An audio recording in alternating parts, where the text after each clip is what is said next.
We're coming in with our anchor here. We are coming in with our anchor. Lynn Lewis is coming up, and let me just introduce Lynn. Certainly, Lynn is no stranger to this platform, as really most of our other speakers. So, Lynn Lewis, her topic: disenfranchised grief. Is that even a thing? Lynn Lewis is a certified grief educator. She is the visionary and chief empathy officer for Destined to Thrive Grief Coaching. She's a speaker and an author. After her son's death in August 2019, Lynn Lewis she made the choice to not be consumed by grief of her tragic loss.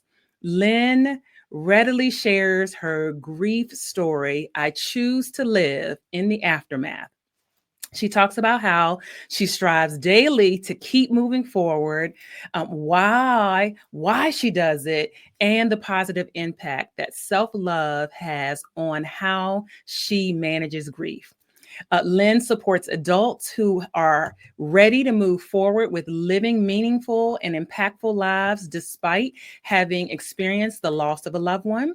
Lynn is the co author of Prepare for Purpose, Your Invitation to the Next Level, and the author of My Suicide Grief Journey Journal and Memory Book.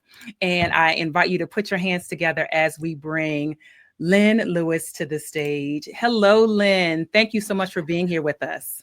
Hi, Chavette. Thank you so much for having me here. I really appreciate it. Good Yeah. evening, everyone. So, yes, disenfranchised grief. Is that even a thing? Yes, it is. But before I delve into the matter of disenfranchised grief, I want to first talk a little bit about loss and grief in general. So, what is loss?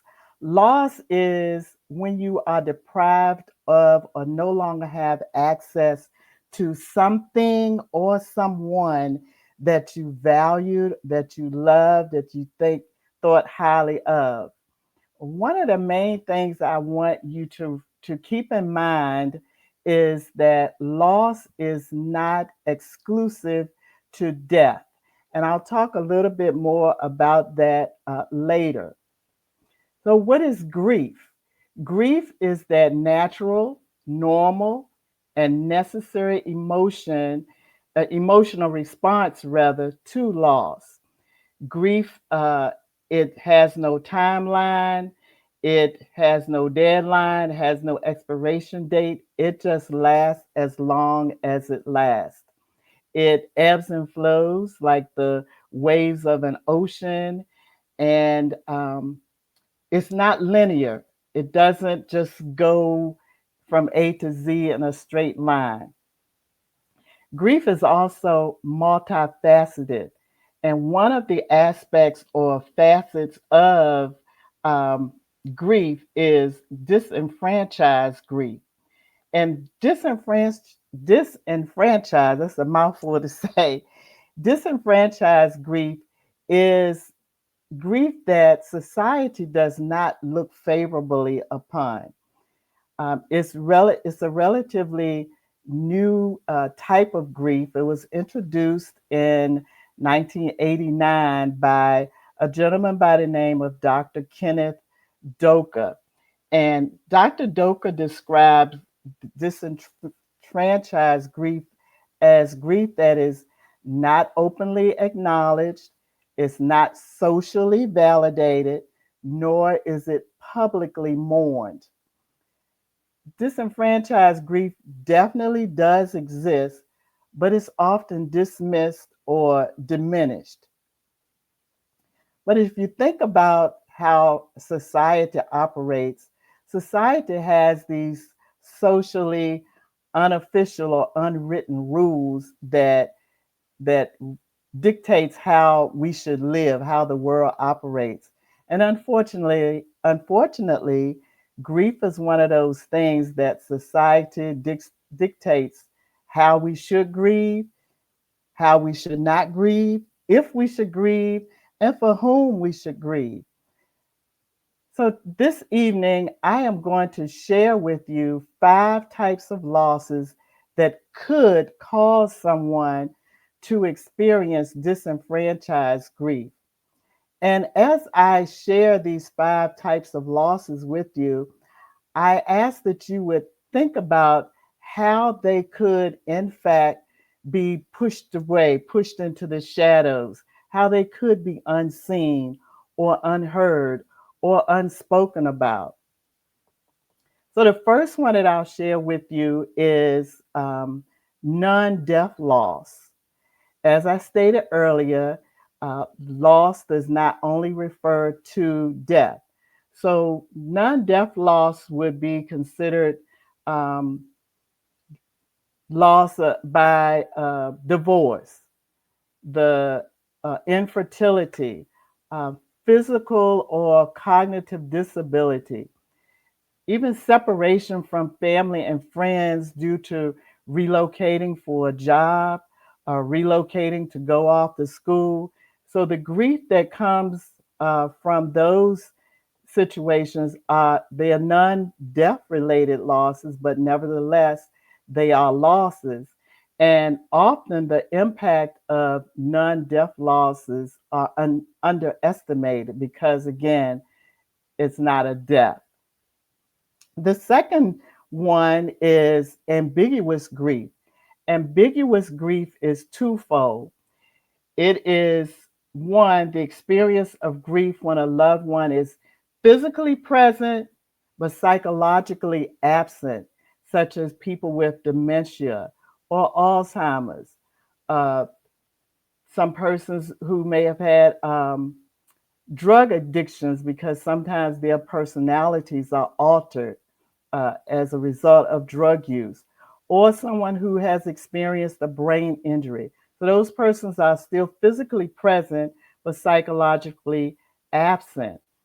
And the flip side of ambiguous grief is to be physically present, to be physically absent but psychologically present. And so examples of those would be persons that are perhaps on military deployments or long-term job assignments or incarcerations. Again, those persons are physically absent, but psychologically they are still present. And grief related to those types of losses often go unrecognized. The third one I'll share with you is the loss of a pet. Many people consider their pets as much a part of their families as the people in their family. And the passing of a pet can create some deep, deep sorrow and sadness to pet owners. I recall shortly after my son passed away, someone came to visit me, and during that time, as you can probably imagine, my emotions were still very, very fragile and raw. And during our time together, my guests began to talk about the loss of their dog and kind of compared it to the loss of my son. And I was in awe because it was the first time that I r- realized that pet owners grieve the loss of their animals to a deep degree. And so that was eye opening for me. So the fourth type of relationship is called, the fourth type of loss is called marginalized relationships. And those relationships are not deemed legitimate by society. So, some examples of those would be the relationships that some ex spouses have, same gender relationships, and co worker relationships. So, when loss occurs within those relationships, they may not be acknowledged or they may be dismissed altogether because what? Society deems them as not being legitimate. Now, this fifth type of loss is really the my why for being in the grief work arena. It is why I became a certified grief educator and coach, and that is the loss of a loved one to suicide. And as one who have, personally, experienced suicide loss, I am well aware of the of how it is stigmatized and sometimes silenced. I know of families that have been ostracized and blamed for the death of their loved one.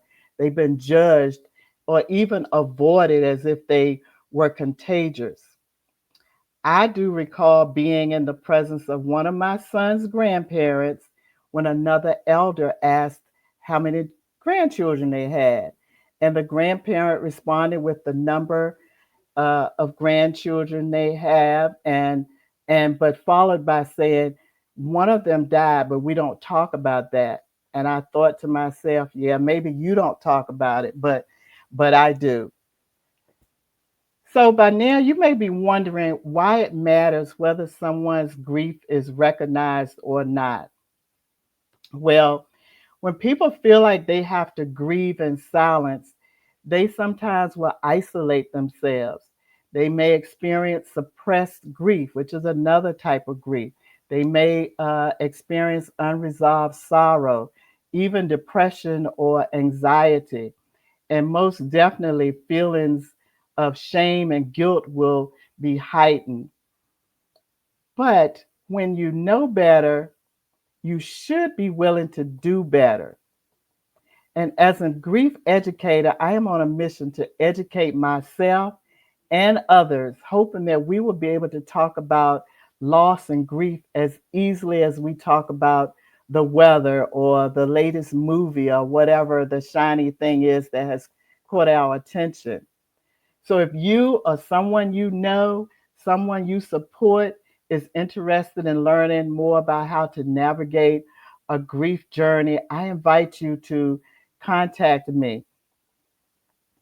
So as I said, if when you know better, you should be willing to do better. And so I'll leave you with just a few ways that you can do better. I mentioned educating self and others. So number one is to educate yourself and others. The more you understand disenfranchised grief, the more you can offer empathy and create safe spaces for people to grieve. Secondly, acknowledge that all forms of grief are valid. So when someone shares their loss, resist the urge to compare it to some other loss or to minimize it like it's no big deal. All grief is valid. Thirdly, use inclusive language. Use language that honors the individual's unique experience of loss. And fourth, offer presence. Sometimes the greatest gift that you can give someone who is in a season of grief is to just be present. You may not know what to say, you may not know what to do, just be present. They don't need fixing. And if they don't ask for advice, don't give it. Just be present. I recall during that first week of my son's death, one of my most memorable gifts was one of my friends just came and sat by me on the sofa for an hour or so, just sat there. And it's been almost 6 years now, but I still vividly remember her doing that for me. So, yes, disenfranchised grief is a thing.